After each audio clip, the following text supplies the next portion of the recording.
Salofalava, this is Pacific Waves from RNZ Pacific. I'm Susanna Suiswiki. Coming up, New Caledonia beefs up security for its anniversary event. Also, in a nation where 1 out of 2 women experience violence, Pacific leaders address gender equality at the UN, and we discuss what's trending on social media.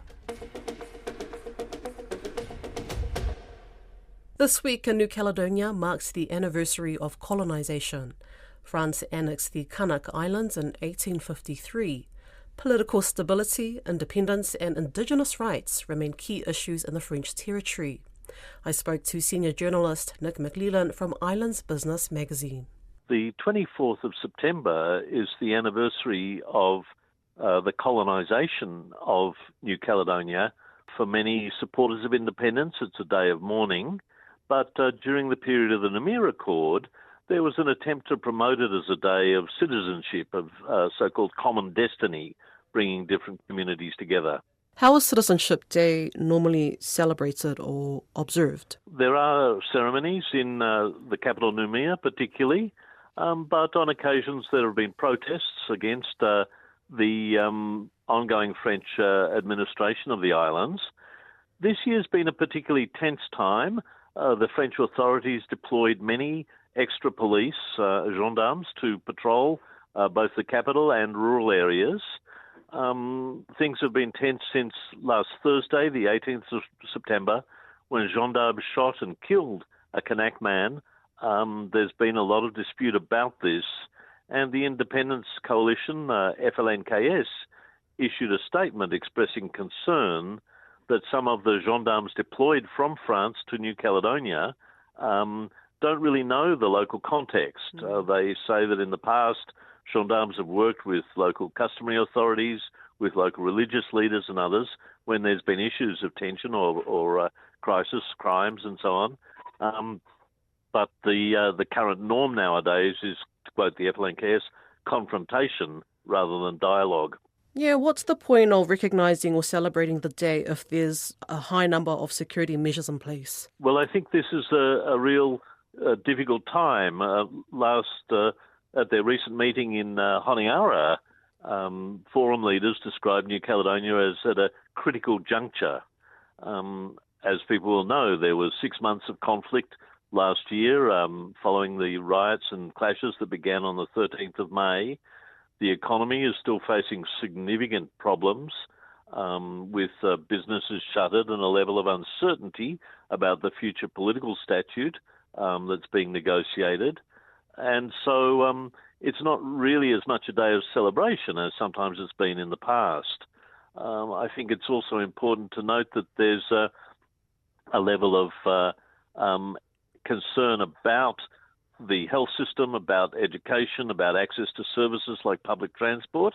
So despite the calm that's ruled mostly this year, the very fact that there are police on the streets, that alcohol sales have been banned around the 24th of September commemoration, shows that there's a lot of underlying tension in the society. As you say, a lot of tension on the ground there. So have there been any clashes? So far, there's no reports of difficulties on the ground, but I think that there's a concern about the way in which the unresolved issues facing the country continue. And that's particularly true because of a level of political chaos in Paris. The Bayrou government under former Prime Minister François Bayrou came down in a no-confidence motion in Parliament on the 8th of September. Sébastien Lecornu, a close ally of the French President Emmanuel Macron, was appointed on the 9th of September, so 2 weeks ago, to take on the Prime Ministership. But a fortnight later, he hasn't appointed a cabinet. There's no overseas minister being named, which is a crucial person who will take charge of the New Caledonia dossier, developing a new political statute under the so-called Bougival process. So people are watching what happens with the budget, which is due to be put before the legislature in Paris before mid-October.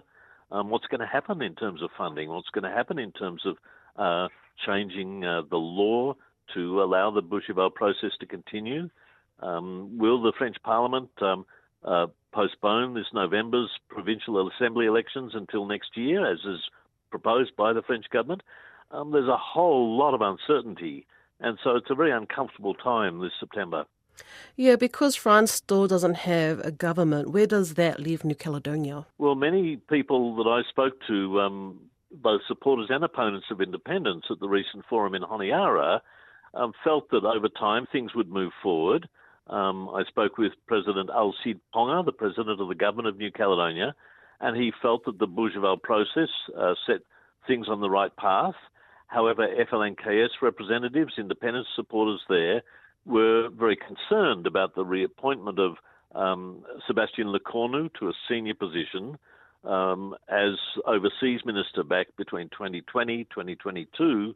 Lecornu was responsible for the speeding up of the timetable for the third referendum on independence, one that was rushed through in the middle of the COVID pandemic and saw the vast majority of independence supporters just refuse to vote. That's always been controversial for independent supporters ever since, and the very fact that Lecornu is Prime Minister, people are waiting to see who will his appoint to the crucial overseas portfolio to know what's going to happen in coming months. New Caledonia is supposed to have a referendum on Bougival, this negotiated agreement, in February, but the timetable is very tight, and ongoing uncertainty about what's going on in New Caledonia and in Paris isn't helping popular opinion. Pacific leaders say the region has a lot of work to do in order for more women to enter politics. Their message comes as world leaders gather in New York for the UN General Assembly. It's also the 30th anniversary of the United Nations Beijing Declaration, which aims to achieve gender equality and empower all women and girls globally. Tiana Hexton has more. The president of the Marshall Islands says gender equality advancements across the Pacific are too slow. With just 5 years left to achieve their goals, Hilda Hein told leaders more needs to be done. We are not moving fast enough with island-tailored strategies. In a nation where 1 out of 2 women experience violence, and in a Pacific Island region with the lowest rate of women in elected government in the world, core efforts need to be strengthened. Solomon Islands Prime Minister Jeremiah Manele says Pacific leaders need to advocate for more women to take up leadership positions. More needs to be done to elevate women in politics. As One Blue Pacific, we are laying the foundation for the establishment of a regional gender equality monitoring, evaluation, research, and learning plan to close data gaps, guide action, and ensure no one is left behind. Ruth Cross-Kwansing is one of only 5 women parliamentarians in Kiribati. As the Minister for Women, she is encouraged by the election of more women in local government positions, saying it's essential to the region's growth and development. I stand here as one of 2 women ministers out of 5 women MPs to acknowledge that 10% is progress. All gains are a testament to the determination of Pacific women and a changing narrative that recognizes women not just as contributors, but as key to the Pacific's evolution and progress. The Prime Minister of Fiji says women's rights are non-negotiable. Sitiveni Rambuka says leaders must take accountability to ensure women are treated with respect and honour. Women comprise more than half the world's population. Therefore, the promise of empowerment and equality should not be a debate. Their role is unparalleled in these unprecedented times. They hold the fort in times of peace and conflict, in times of drought and downpour. The special UN event marking the 30th anniversary of the Beijing Declaration happened in the lead-up to the big General Assembly debate, which is ongoing. So we're switching things up here on Pacific Waves. I'm joined by our digital journalist, Coco Lance, to talanoa or whaikala or analyse some of the stories that's popped off on socials. Talofa Coco, there's a lot going on lately. Where should we start? Talofa Sana, yes, there's a lot going on. Let's start with a big one, which has been the online reaction to the passing of US conservative commentator Charlie Kirk. Now, Kirk was known for his strong right-wing views, and his death has really sparked huge debate, including across Pacific circles and communities. And what's really kind of caught people's attention was how some Pacifica communities online have mourned him publicly, calling him a man of God, backing his conservative values. I got aunties that don't speak a lick of English and they're sharing all this, and I'm like, they don't know him from a bar of soap. All they can see is a label, and that he's a man of faith, a Christian.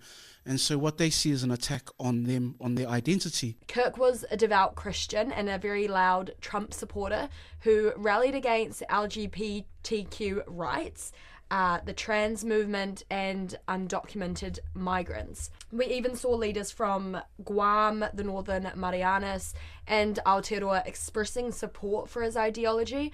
But of course, not everyone has agreed. Tongan Fijian writer Maile Olive Wesley came out with a viral article now, which was titled When Pacifica Weep for Empire. And she basically challenged the support, saying Kirk's politics, which, included these anti-immigration and anti-people of colour stances, don't reflect core Christian values like compassion and love and justice. And she told RNZ Pacific this tension's kind of been bubbling for a while, and Kirk's passing just brought it all to the surface. So the online reaction has been very split. Some say it's time we separate Pacifica values from American ideologies of conservatism, and others have defended Kirk's views, saying, they still align with what they believe in. But this actually is a developing story. I'll have a feature on it later this week on our website, which is rnz.co.nz/Pacific. Yeah, it's kind of interesting to see all the different perspectives that Kirk's death has had on Pacific communities. I was away last week, so I read up on the debates, and I think it got to the point where families and individuals started arguing amongst each other, especially in the comment. But moving on, what else is there to talanoa about? We'll switch gears to something maybe a bit more wholesome. Launder DC, a Pacifica-led mobile laundry service in Auckland, New Zealand, has really popped off on social media. It's a whānau-run business, mainly led by brothers Philoa and Esther McCarthy. And while it's a laundry business, what's kind of turned heads is the vibes. So the brothers have chosen uniforms for their workers to give themselves this kind of point of difference. So I guess think bright pink, retro kind of milkman uniforms. They've got really slick branding and slogans of what their mission is, which is to give people the gift of time. A lot of the people who own laundromats don't look like islanders. And they don't have tattoos all over their face or like all over their bodies. There's something in the way of us being in the shop and outsiders looking in. I think just changing the whole look. And they've talked about reclaiming pride in service jobs, saying they didn't grow up with many role models to idolize, so they became their own by starting this, which I think is a very unique business venture. Their interview with online platform Academy In-House blew up. And the response from the Pacific kind of creative and business communities has been really huge. And I think it's interesting. It's part of this bigger conversation, I guess, about work and dignity. And it's really flipped the script on what, mainstream success looks like in businesses. Yeah, I love that. As someone who had parents that worked in factories, I love that they're reclaiming pride in service jobs. Props to them for shining a light on work. And combining that with dignity. What else are we seeing on socials, Coco? Okay, last one today. It's a bit of a weird one. KJ Apa. He's, our Samoan star. He grew up in Aotearoa and he became widely known for starring on the hit Netflix show Riverdale. He's back online, not as himself, but as a new alter ego called Mr. Fantasy. My first ever brand deal. Am I excited? Yeah, just a bit. So he's been causing this big stir for posting these very chaotic videos online in recent weeks. He's wearing a wig, fake teeth, very eccentric clothing, and he dropped a mysterious song. So he's straying from his kind of acting roots with a full TikTok account and TikTok music video. And the thing is, that's kind of got people buzzing, is he hasn't confirmed it's him. So it's turned into this online cat and mouse guessing game with people wondering if this is their Samoan Kiwi heartthrob playing a trick on them or not. And people are wondering, you know, if it's a joke, performance art, or this legit musical career pivot, I guess. Either way, the internet's hooked. And honestly, so am I. That's Pacific Waves for today. For all episodes, head over to rnz.co.nz/Pacific. We're also on Spotify, Apple and iHeartRadio. From myself and the RNZ Pacific team, tō whā sui fua.